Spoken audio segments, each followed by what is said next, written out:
Angeles Arrien, and I'm one of the workshop retreat facilitators. As a cultural anthropologist, I've been taking my workshops all over the world, and I have to say that Stillheart is undoubtedly, unquestionably, the most profound container that assists people through transition.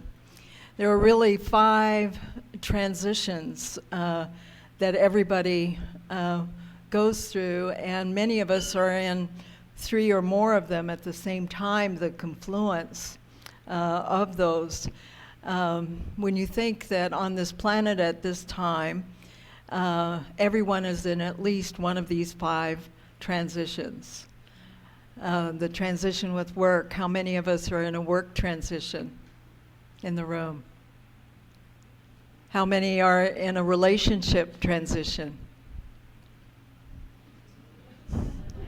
How many are in a financial transition? How many are in a health transition? How many are in a role identity change transition? So those are the 5 universal transitions that people find themselves in.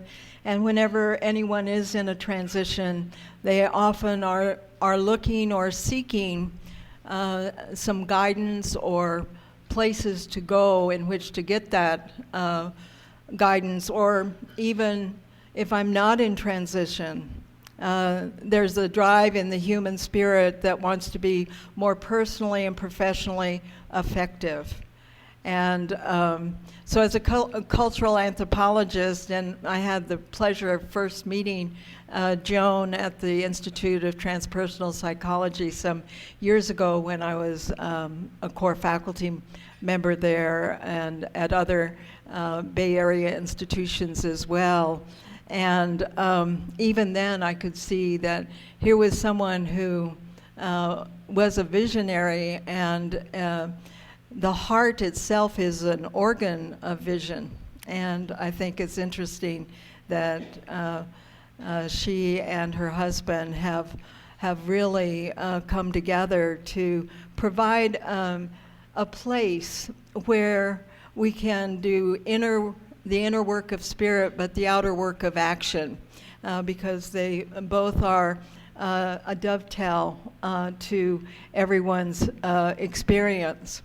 7 years ago, the World Indigenous Council, which is sponsored by the United Nations, had all of the indigenous elders meet in Switzerland, and in 3-tiered councils. And their work was really to take a look at what would most help people in this evolutionary, quickening time of change.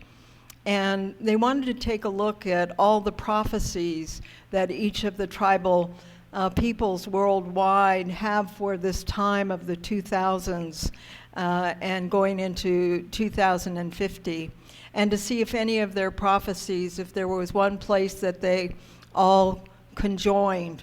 And there was one place that in all of their prophetic stories or codexes or prophetic visions that had been passed on from generation to generation about this time, there was one line that kept coming up that was universal and but stated in similar ways. And that one line was, when the wisdoms of the sky merge with the wisdoms of the earth and are braided through the human heart, then we will have a rainbow people.